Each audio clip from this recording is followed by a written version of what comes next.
And we are back to Top Lenders in America with my man, Zach Hammer of Real Estate Growth Hackers. And I am Charlie Madison. And I think I say this a lot, but I am really excited about what we're talking about today. It's actually my favorite thing to do in real estate. Let's hear it. I want to hear more about this. I am excited too. Yeah. And it's cool. Let's just jump into it on what it is and call it the soul map for success. And what that is, what I've found working with clients. So I've done this with clients for a really long time. And luckily, when I first got into real estate, someone showed me this process, and most of my real estate transactions have used this, which is, I think it's a little different than a lot of real estate practitioners in that when I meet with a client, I spend about 5 minutes talking about me. And that time is basically to set up this soul map consultation. And it's funny, I just found out, I never heard this, but Tony Robbins and Dean Graziosi have a business, and this is actually the foundation of their business. It's like the core to it. They call it the 7 levels to your why, I think. And both of us got it from my real estate coach, Joe Stump. He calls it the 5, 6, 7. Right. And I always want to give him credit because I've tried a bunch of different ones of these, and this is the one that packs the most punch, creates the most credibility, the most compliance, that makes the relationship the freshest, the best. And so that's what we're going to get into. And it's awesome. Yeah, I want to hear about it. So what it is, it's where I ask the person, what is it that's important to you about whatever we're talking about? If you're talking to a realtor, right, you could say, hey, what's important to you about success? This is my real estate.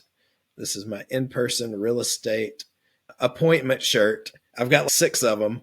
I want to be like Steve Jobs. So when I go, I've got my jeans, my boots, and this shirt on. And I just got back from a real estate appointment with a good friend of mine. They're looking to move. And when I talk to them, they're looking for a home for the next 25 years. And so I asked them, hey, what's important to you about this home for the next 25 years?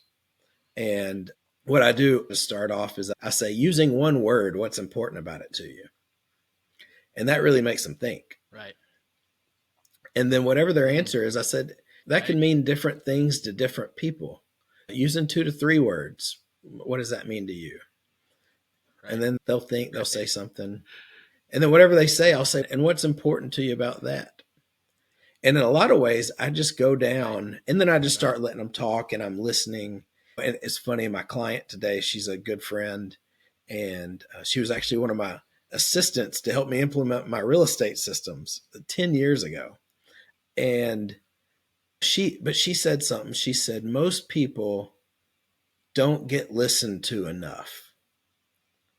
And what this does is it lets you really give your client, give your potential realtor partner the gift of being listened to and heard. And the way that they know they're being heard is because I'm repeating back, I'm echoing, I'm mirroring what they say. So today she said, peace. And I said, what does peace mean to you? And she said, peace and quiet. And I said, what's important to you about peace and quiet? And I'm repeating back word for word. And there's just so much power in that because everyone lives in their own world. Like everyone is in their own reality. And what I'm doing in this, I'm letting them explain their reality to me instead of me assuming and trying to put my reality on top of them. That might be getting. Go ahead. Yeah, I'd say that aspect is really important.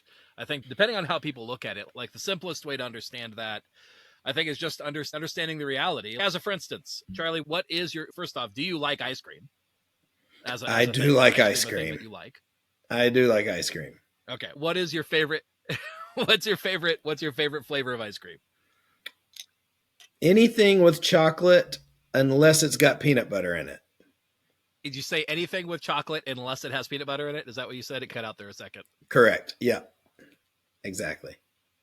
All right, cool. For me, my favorite ice cream is Cold Stone's lemon sorbet ice cream with gummy bears in it. That's my favorite. If I had to pick, hands down, that is definitely my favorite.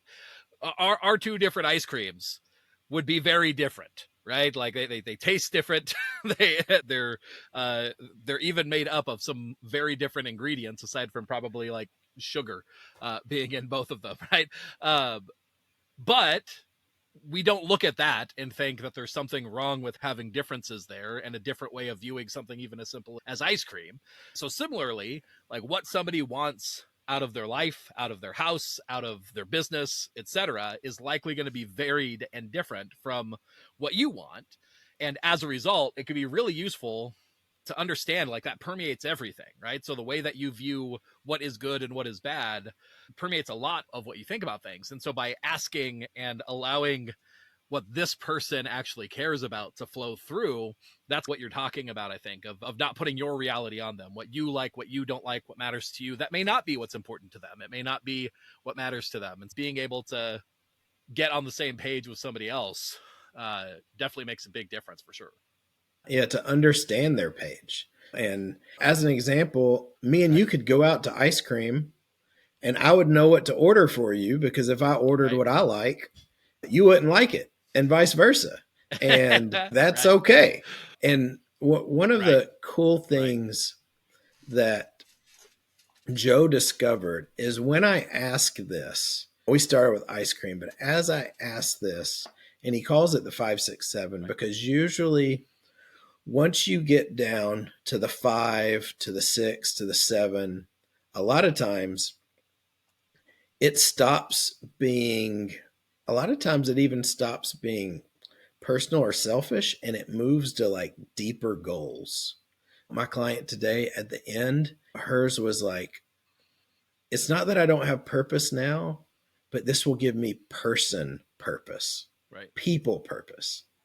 And so Hmm. there's this magic where, like, most people, if you ask them what success is, they've thought about it a lot. Like, they have a Right. universe in their mind. They've got, Right. I need to make a business plan. I need to have this many, like, they've thought about this stuff. But when you ask them about what's important about that, Right. maybe they've thought about it. But as you get deeper, a lot of times it's Right. really the deep core drivers that maybe they've never voiced before. And the reason I Hmm. call it the Yeah. soul map is what I've found is at like a subconscious level, when I'm asked that and I'm heard and I'm listened to, it's like the map has always been in my heart, but there's like leaves on it. And so Hmm. I can't find the treasure. But Hmm. as you ask these questions and go Right. deeper, it's like the leaves are being pushed away. And then there's this, oh, that's what's been driving me the last 17 years. And Right. that's Yeah. such that Yeah. there's a gift. And I was just gonna say, fr- from the perspective of like why it's so powerful to do this through questions. And sorry, I might be stepping on your audio a little bit. It's cutting out sometimes. But why it's so powerful that you do this for somebody else, where it's asking questions and getting them to talk about it. This kind of work, even if you know that it's worthwhile to do, it's really hard to do by yourself. It almost has to be done through a conversation with another person. The visual metaphor that I've heard put toward this is the idea of answering these questions sometimes, or at least having clarity on them, can be like trying to read the label of the bottle from inside the bottle. It's hard to do.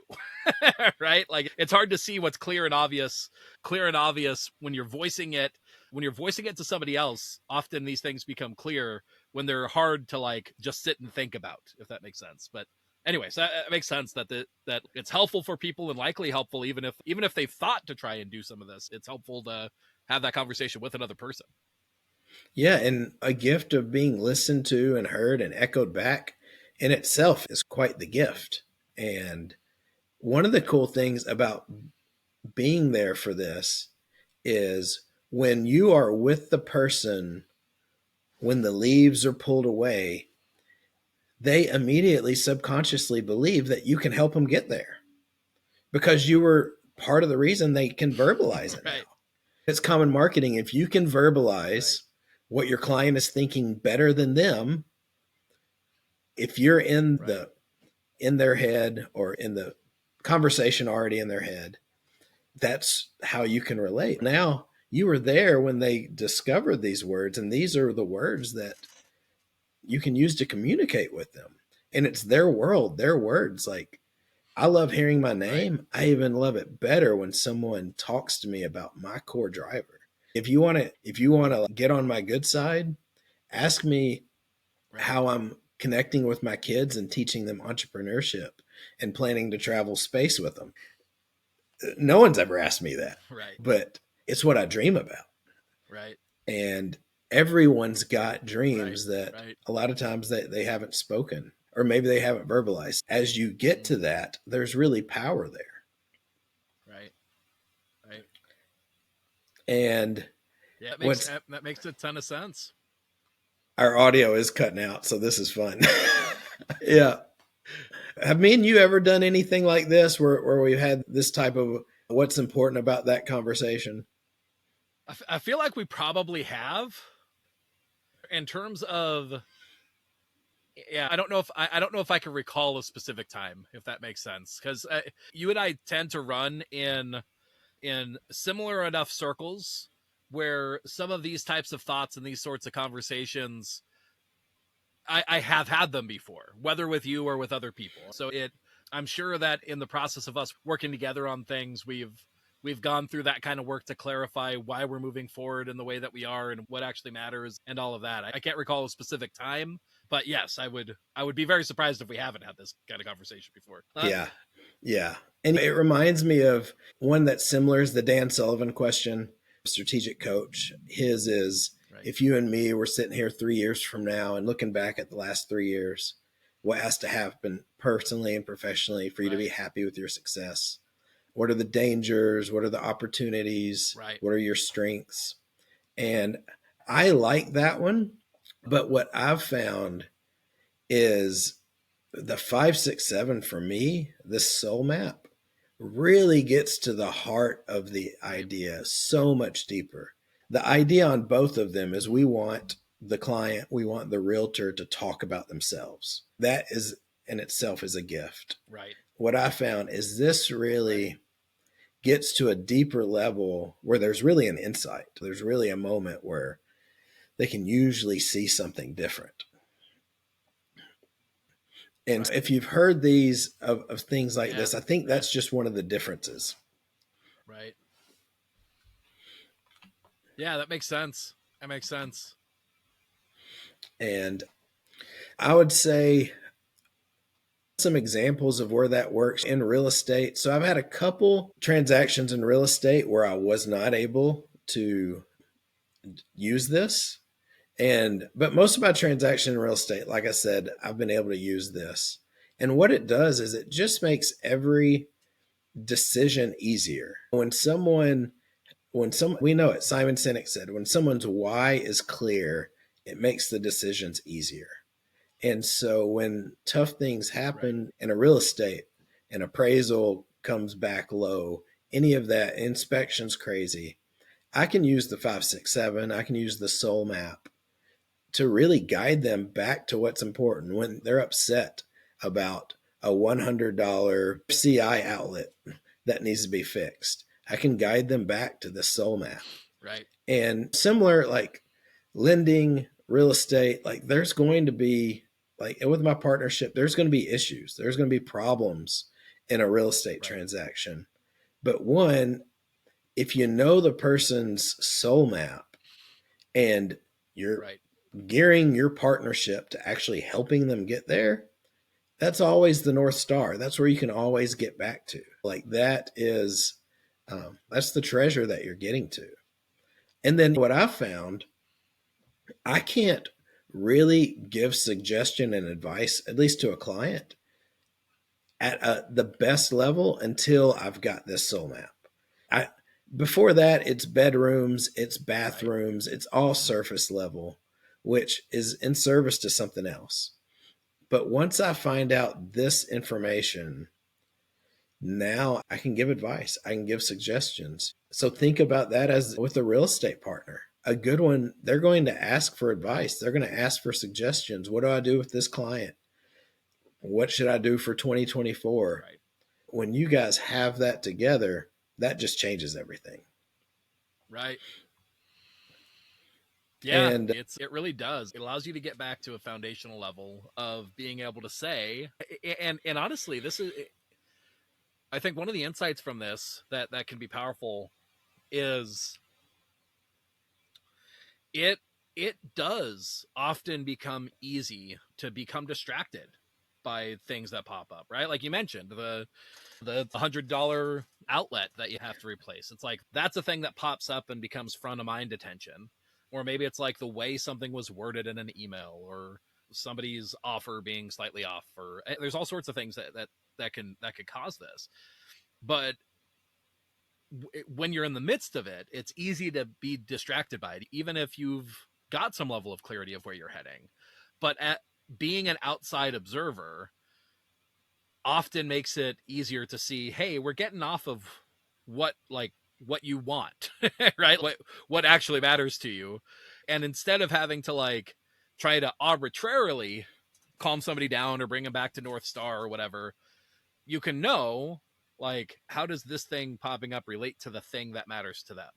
All said and done, is you mentioned the one word for your client was peace. And I'm not sure where all that ended up going, but the at a basic level, it's like, hey, this thing goes wrong. Grand scheme of things, how does that relate back to the peace that we were talking about, that we're searching for, or whatever? And then it makes it a lot easier to navigate those things, because similar, like you and I are very similar on like our goals and motivations. I've got 5 kids, and we work on entrepreneurial stuff with them, and all that too. So like when we talk, we are able to the same place on a lot of this stuff, partially because we have similar motivations. But for when you're working with people, the motivations aren't always going to be the same, and being able to put things back on to their motivation is definitely going to help you to most likely not only get where you need to go, but you're going to get where you need to go by helping them get where they need to go and helping them have clarity on. It might get easy to get muddied up in the midst of things and the chaos and distractions that pop up. yeah, I love that. And if you brought me an ice cream, getting back to that, of the lemon sorbet with gummies, Right. I would be grateful. I would Right. say thank you and I would eat it because it's Right. sugar. But if you Right. brought me ice cream of my favorite chocolate, I would have an experience of gratitude in every single bite.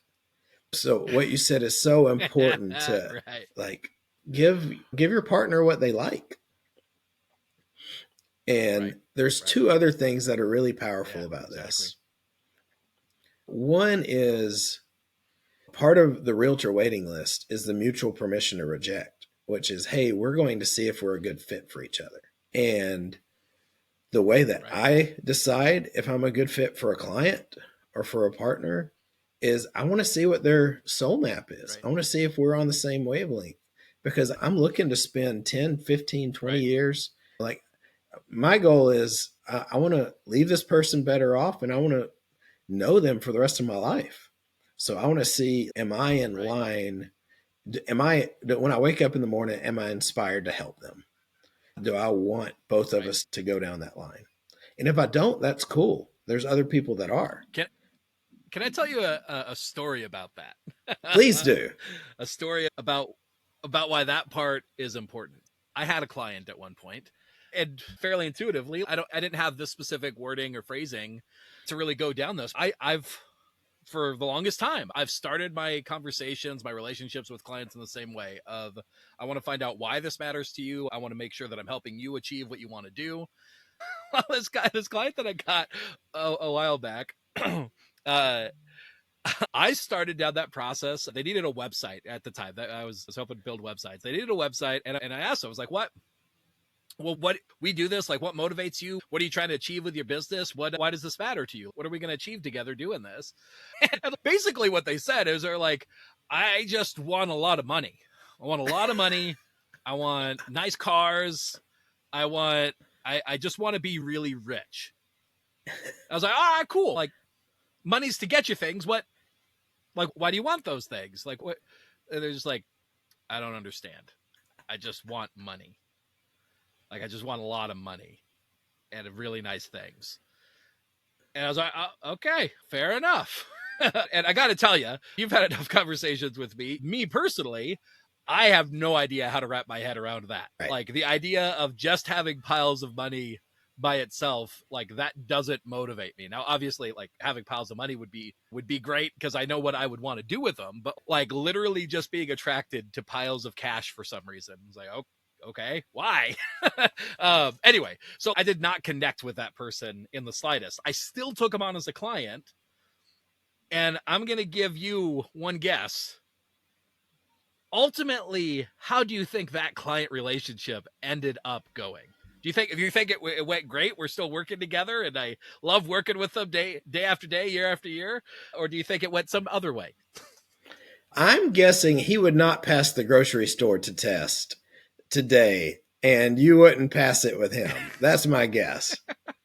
You are exactly right. This is the kind of relationship where it's one of the few clients that I've had that, as a result of the minorest of misunderstandings, like, they threatened to sue me. I'm like, oh, okay. So something goes even minorly wrong. And your thought process is, let's go ahead and get legal action involved. Like, all right, we're never working together again. Good to know. But yeah, so it did not go well. It did not go well. And then you contrast that to a client that I have been working with for years, actually a similar amount of time, actually.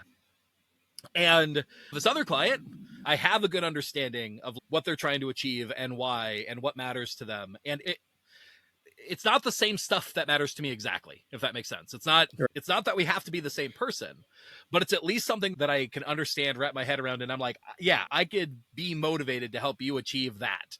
And yeah, that's definitely simultaneously, I understand what matters to them, so I'm able to help them achieve it better. And we have a mutual understanding of what they're trying to do, and I could be motivated to do that. So yeah, it makes that two-way confirmation, and actually liking the people that you're working with, even if they're not exactly going after what you are, that's okay.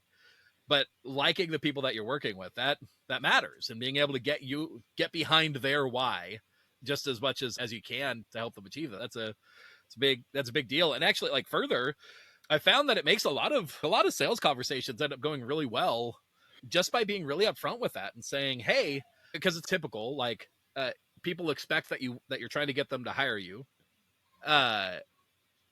It works really well to do the opposite, to say, hey, I want you to promise me something, okay? I want you to promise me that after we talk or after we do this, that if you feel like it's a bad fit, I want you to tell me that. And I want you to tell me no. Will you promise me that you will tell me no if you feel like it's not a good fit?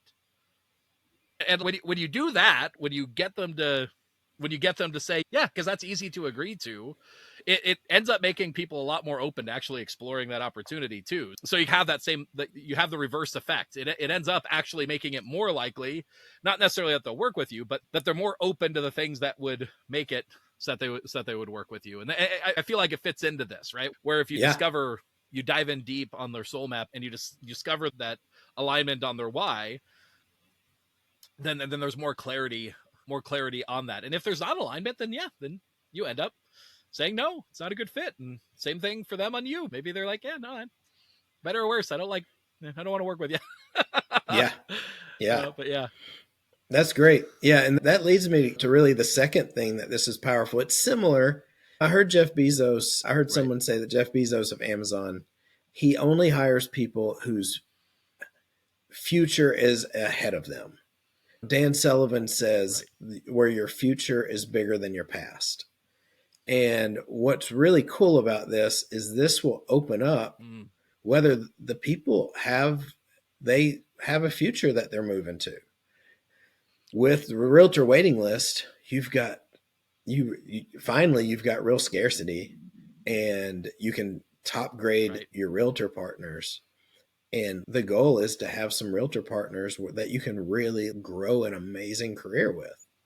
And if you're going to do that, you Right. want that Right. to be with people who align with you. Their future is bigger than the past. They've got visions that, like, hey, you know what? Like, we're going to do cool things Right. together. And so the mutual permission to Right. reject up front, hey, and I love the way you put that. I'm just going to start Right. using that. Steal it. Yeah, Definitely. it is going to be in the next round of realtor waiting list, because that's just a real succinct. I've said in the past, I'm going to share how I work, and if you don't think it's a good fit, let me know, and then I'll find out what you are looking to do. And if I don't think I'm a real good fit, I'll let you know. But I like the way you did it. Right. It's clear. And then you find out people that you guys work well together. And the one thing that I could imagine a lender listening to this, my friends have asked when I've brought up this, is they said, how am I going to get a stranger to trust me and open up to me with this? That's the question. And that's the good news. The purpose of the realtor waiting list is the process to get the strangers, get the realtors that you may want to work with.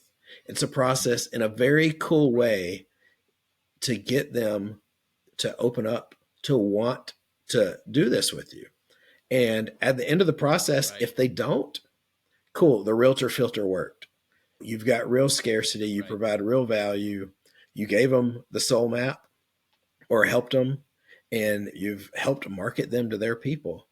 And the whole purpose of that is to Right. build the trust. In my mind, my whole goal is to get to a place where someone feels comfortable letting me give them the gift of guiding them through their soul map, these questions. And then at the end, seeing if Right. we're a good fit. And if we aren't, great. And if we're not, great. Like, what a gift. Like, they're not going to be mad at me for walking them through this process.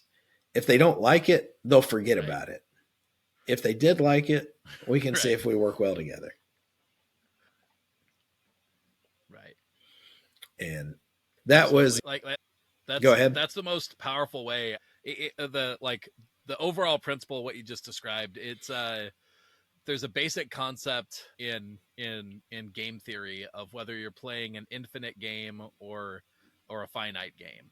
And the key differentiator is that a finite game is something where there's an end to it, and the rules are known, the players, the elements are known, etc. Too many people treat business and treat the relationships and things like they're playing a finite game where there's a clear and obvious winner, and you have to achieve the result or it's a failure. But it's not. It's actually an infinite game where the key players change.